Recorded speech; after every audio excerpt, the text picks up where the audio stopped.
Budget आते ही market लाल क्यों हो गया? क्या इंडियन बजट ही बना शेयर बाजार क्रैश का असली रीजन? आज इस वीडियो में पूरी सच्चाई को हम जानते हैं। दोस्तों, जब भी बजट डे होता है स्टॉक मार्केट में ज़बरदस्त वॉलेटिलिटी होती है। कभी रैली तो कभी सीधा क्रैश। लेकिन इस बार सवाल ये है, गिरावट इतनी तेज क्यों थी? रीजन 1, मार्केट की एक्सपेक्टेशन टूट गई। मार्केट हमेशा फ्यूचर को प्राइस इन करता है। इस बजट से इन्वेस्टर को उम्मीद थी टैक्स रिलीफ की, ग्रोथ इंसेंटिव की, स्टॉक फ्रेंडली अनाउंसमेंट की। लेकिन जैसे ही बजट आया एक्सपेक्टेशन मैच नहीं हुआ और प्रॉफिट बुकिंग शुरू हो गया।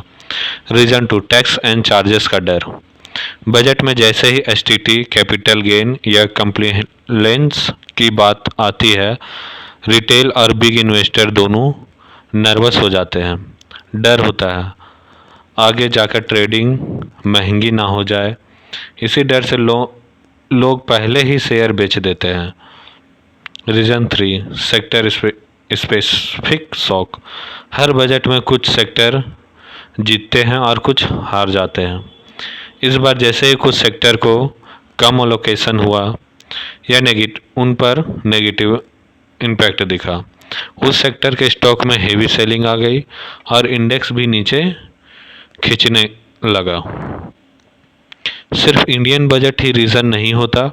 अगर उसी टाइम ग्लोबल मार्केट वीक हो, जैसा कि अभी था, ग्लोबल मार्केट भी वीक था, यूएस डाटा नेगेटिव आए, एफआईएस सेलिंग में हो, तो बजट एक ट्रिगर पॉइंट बन जाता है और क्रैश का एक बड़ा कारण बनता है। स्मार्ट इन्वेस्टर इसी मौके का फ़ायदा उठाते हैं। वो देखते हैं कि क्या गिरावट शॉर्ट टर्म के लिए हुई है या लॉन्ग टर्म के लिए, फंडामेंटल स्ट्रांग है या कमज़ोर है। कई बार बजट के बाद बेस्ट बाइंग अपॉर्चुनिटी भी मिलती है।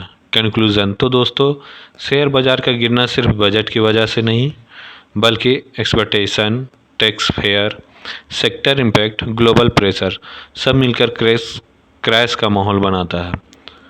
धन्यवाद। अगर आप ऐसे stock market news explanation simple Hindi में चाहिए और स्टॉक मार्केट को कैसे इन्वेस्ट करना है, कैसे सीखना है, इसके बारे में अगर आपको जानकारी चाहिए तो हमारे चैनल को लाइक एंड सब्सक्राइब ज़रूर करें। धन्यवाद।